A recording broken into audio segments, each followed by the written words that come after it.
Swayam Prabha. Digital India. Educated India.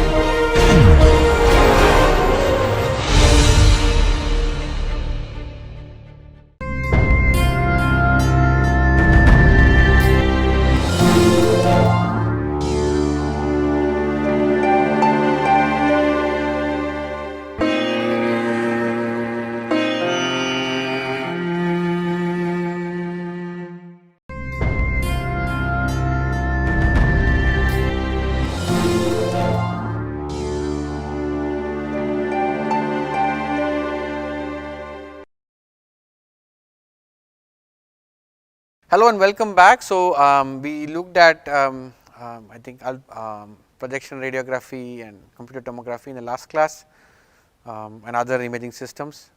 So, we will look at ultrasound imaging in this video, a brief introduction to ultrasound imaging and once again understand what the images produced by ultrasound imaging systems actually convey. Okay. So, a basic ultrasound system, it consists of a piezoelectric transducer and associated circuitry. Okay. So, we will look at what these are as we progress through these slides. So, the transducer is the important part of the system. It transmits and receives ultrasound energy. Okay. We look at what ultrasound means also in the later slides. Okay. And the transmitted, when we say transmit, it transmits them into the human body, right. So, the piezoelectric crystal is an external source of the mechanical pulses, right, longitudinal pulses, and they are transferred to the human body through the transducer, and the ultrasound waves which propagate through the body or tissue are reflected and scattered by anatomic structures, right. And what we measure, the transducer once again acts as a receiver and it measures these reflected and scattered waves. Okay. And the reflection and scattering between the tissue is what provides the contrast in ultrasound. Okay. The difference between the reflection and scattering properties of the different tissue is what is the mechanism of contrast, and this is different from the other imaging modalities in the sense there is no specific reconstruction per se. Okay. It is mostly the acquisition, you acquire the signal and you kind of you figure out how to display them as an image, right. So, that is where the a lot of the work is, and most of the work is in the hardware side on how you actually create these pulses, these ultrasonic pulses, how you would direct them at different depths, direct them to different parts of a plane, imaging plane, and how you put them together as a final display. So, there is no specific inversion algorithm like we saw for X-ray projection radiography. This is just simply acquiring the signal and displaying them as it is. Okay, so, what is ultrasound? Any frequency, sound frequency, it is a sound, right, just like sonar. But the frequency range about 20 kilohertz, but for medical ultrasound it is between 1 to 10 megahertz. Okay. So, the ultrasound propagation is the same as sound propagation. So, all the physics that you use to describe sound propagation can be used here too, typically what it is used. So, yeah, but the frequency range is between 1 to 10 megahertz. This is what we call ultrasound. So, this is something we cannot hear, it is beyond the audible range of frequency. So, we are limited to 20 kilohertz, 20,000 hertz, that is the maximum we can hear, but these are much higher frequency ranges and we cannot hear them. Okay.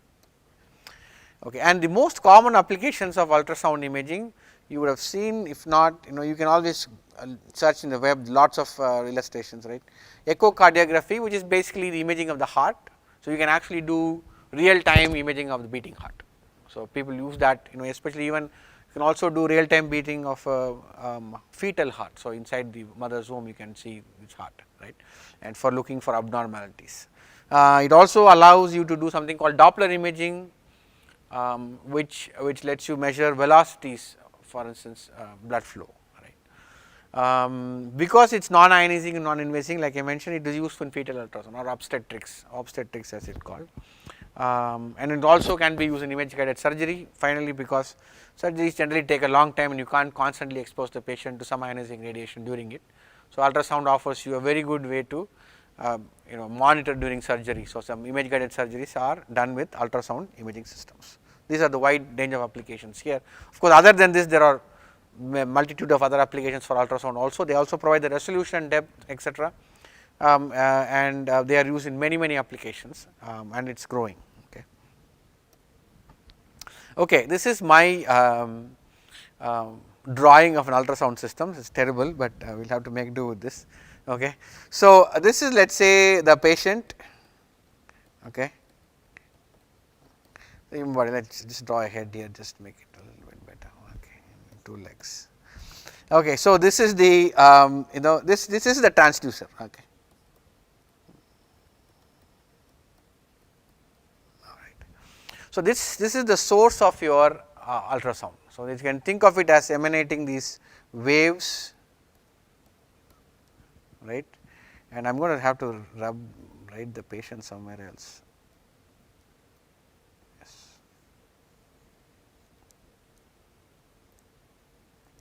Write patient here.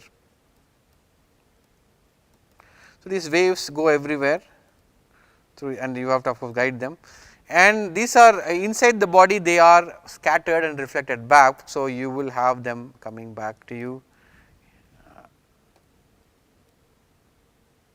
A different color, hopefully it's blue is better, yes, right. These are reflected once again. So, the transducer either works in transmit mode or receive mode, right. So, whenever there is transmitting, there is actually a pressure function, you call it that. Okay, this is electronics, and then in the receive mode there is actually your analog to digital converter, your signal processing, etc. Okay. So, in the transmit mode there is a pressure function which goes into the transducer, which causes these ultrasonic waves to be produced. This I call this pressure function. Of course, you have to, it is actually an electrical impulse which causes this. Okay, we will look at this in slightly more detail. So, the waves go in, and at any point, let us say this is some, so the direction of propagation of the wave is z typically, we call this z. Okay, and whatever you send in, it comes back reflected, it will be attenuated, reflected, but you would assume that it is the same form that you are transmitting for the theoretical analysis, and you will receive it again. The signal acquired, for lack of anything, it's the acquired signal, you call it V, it's a function of time. So, you will create a pulse and you would acquire over a period of time. Okay. So, the time here corresponds to depth, okay, and the speed of sound. So, if the speed of sound is c, depth is z, so every time Ti would correspond to some depth. So, something from here will be at a later time. So, this will be T1, this will be T2, but it will be from at a later depth. So, it will be actually 2z times c, right. So, if we are looking at a particular depth, it has to go and hit something there and come back 2 times that. So, it is what the signal you acquire is a function of time, but the time here corresponds to distance that travel. Okay. Of course, there are special other tricks, hardware tricks to make sure that you also cover x and y. So, typical ultrasound, if you are 2D ultrasound, you will have something like a cone, which is your imaging cone, right, which is what you would get as a 2D image. Okay. So, that is, of course, you can always move and get volumetric coverage also. Okay. So, that is your typical system. So, either you work in this format or either in, so the same transducer both does transmit and receive. The transmitting, you use an electric impulse to transmit, they are mechanical pulses, and will receive, you are once again using the same transducer. We will see how that works, because these are piezoelectric crystals, they have this property. Okay. Okay. So, here is what I had said before. See, the transducer, which consists of a piezoelectric crystal, is pulsed with an electric signal. Okay. Because of this pulsing, it starts to vibrate. If you can have fast vibrations, which leads to a mechanical pulse transmitted through the tissue. So, you will hold the transducer on top of the tissue. There will also be a gel which prevents the pulses you generate from being reflected back too much. Okay. Because there is always some impedance, so called acoustic impedance mismatch that occurs. So, that for that there is a gel which is used. So, usually you apply a gel before the ultrasound scanner starts. So, the transducer you put on top of the gel, the transducer you would put on top of the gel, right. So, these are called longitudinal waves. We will look at why they are called longitudinal waves. They reflect off of the mechanical inhomogeneity. So, it is basically whatever structure you have in your body, they are reflected, and this is typically boundaries between structures with different kind of acoustic properties. Okay. The echo time is 2Z over C. Okay. I will not use time to echo because it is used in an MRI also. So, echo time is 2Z over C, or Z is the depth at which it was reflected. Okay. And here it is here this C is the speed of ultrasound in tissue. Okay. This is typically 1500 meter per second. The reflected signal, depending on the time, okay, if you keep track of the time following when you started the pulse, ideally you can calculate the depth at which it is coming from. Okay, that gives you an idea of, so those images that you generate typically then have meaning in terms of your position coordinates, right. The lateral extent of coverage varies with depth because the ultrasound does spread over time. So, it does not remain as a thin cylinder, it does spread over time. So, there is a loss of lateral resolution as you go deeper, but there are ways to get around it. Okay. So, we will not go too much into detail there, but we will just look at qualitatively how images are acquired. Okay. So, the transducer, like I said, is a piezoelectric crystal. Okay. These crystals, they produce an ultrasound wave when an electric field is applied. This is the property of the crystal. It is like the other way is if you give it a mechanical pressure, it will generate an electric field. When you give it an electric field, it will generate mechanical pulses. Okay. So, they induce an electric potential due to strain. If they experience some strain, which is basically some displacement of the crystal, elongation or compression, this will lead to an electric field. On the other hand, if you give it an electric pulse, it will oscillate rapidly. So, if you switch the electric pulse appropriately, it will oscillate rapidly, and that leads to the production of ultrasound waves. Okay. So, these are some of the materials, Z zirconate, titanium, I think. I have to correct this, or PZT is the piezoelectric. This is a typical material used. There are other materials, but this seems to be the choice. They can be easily manufactured, cut in different sizes, shapes, etc. So, that is why it is much preferred. Okay. The electrical signal, like we talked about, which actually gets the ultrasound pulses going, is an impulse applied for a very short duration of time. Okay. Very sharp electrical impulse, which causes the production of the ultrasound waves. Okay. That is what it is typically used for. So, this is the most important component of the one of the most important components of the ultrasound imaging, the transducer itself. Of course, the associated electronics, etc., are also equally important, but this is the important as far as the signal production mechanism is concerned. Okay. Okay. The transducer assembly is called the ultrasound probe. So, it is not like you have this crystal like bare and walk around with it, like you will have to put it inside a assembly, and that is called the ultrasound probe. That is what you see people using when you do an ultrasound scan. Okay. See, usually for theoretical analysis, right, if you want to understand the signal, the form of the signal, etc., to get an analytical expression, etc., you would for a single element ultrasound probe, there is a one piezoelectric element, the model is that of a vibrating plate model. So, you can think of it as, so the model would be very crudely, think of it as circular, this is like a membrane, circular membrane right here, this membrane, you can think of it as oscillating back and forth very rapidly. So, that is the model for ultrasound generation. You can use this model to actually understand the form of signal you will get, attenuation of the signal, etc. Okay. There are two ways of two types or of this ultrasound probe for covering a field of view. Right. One is a mechanical scanner, it basically has the transducer element rocking back and forth mechanically, and as it rocks back and forth you acquire the entire 2D section. The other one is electronic, wherein the electronic scanner, wherein it has multiple transducer elements. Okay, it will be an array of transducer elements, but they will be fired based on a certain pattern, so that you get a coverage. So, it helps you to get a particular angular coverage as well as a particular depth coverage, depending on how you fire them. The way to understand this is the following: since the ultrasound is a wave, they can interfere with each other.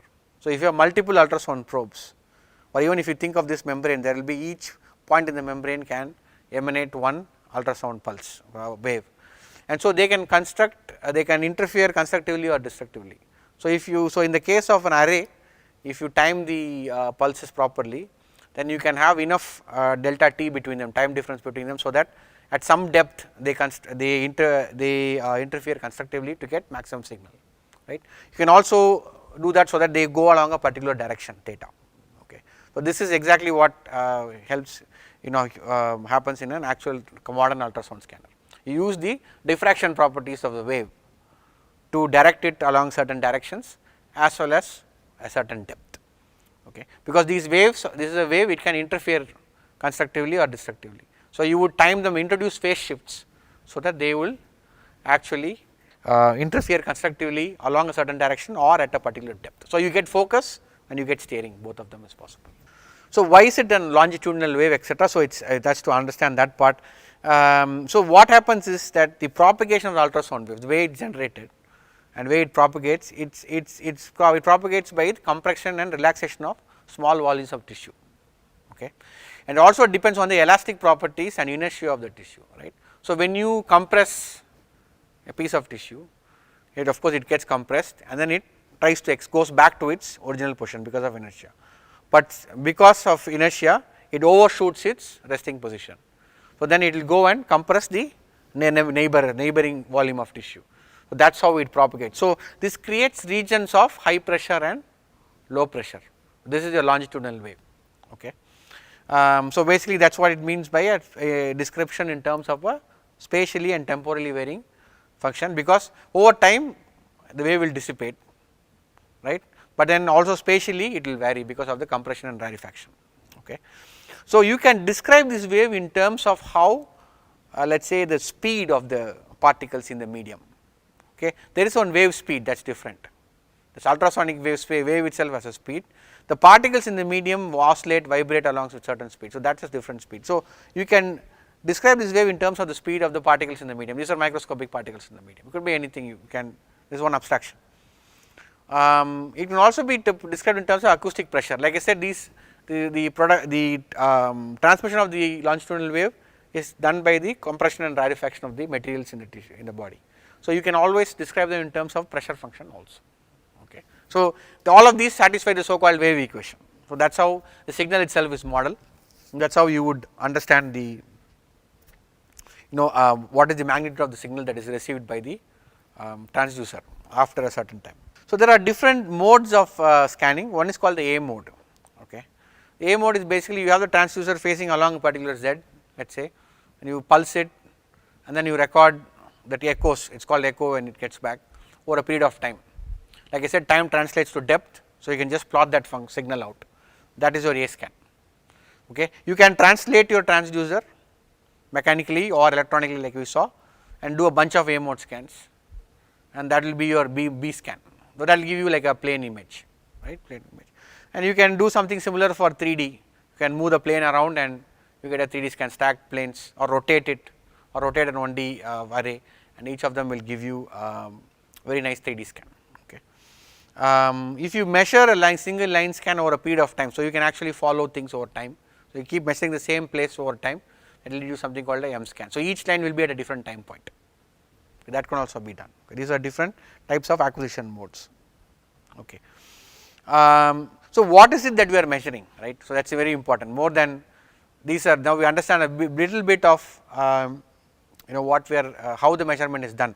So, idea is to create an echo, create a pulse, ultrasound pulse, which is a longitudinal wave, send it through the human body, and you do that by coupling it to a transducer, exciting the transducer with electrical pulse. Transducer oscillates very rapidly and you couple those oscillations to the human body, that is when it travels through the body, and then you of course the pulse is reflected and scattered, and you are measuring the scattered and reflected signals, okay. Over time translates to distance. So, that is the idea. Now, what is it that we are measuring, right, that is the idea. So, you create a certain when you create the pulse, you are giving it a certain energy, that energy is being reflected. So, what is it, what is causing that, okay. So, the image pixels typically you would understand them as indicating the so called reflectivity of the tissue at any point. So, if you take a picture at any point, there is a pixel, value of that pixel is indicator of the reflectivity. So, what does reflectivity mean? So, it happens from the interface of materials. So, if your body is made up of different types of the organs of different densities, etc., and they have different acoustic, what I call acoustic impedances. Just like there is a resistance to current, there is a resistance to transference of ultrasound waves. So, that is denoted by this quantity called Z, acoustic impedance. It is given by rho times Z, C, where rho is the density of the material and C is the velocity, okay. and there is an equivalent of the acoustic Ohm's law, which is Z equal to P over V, where the P is the pressure at that point, right.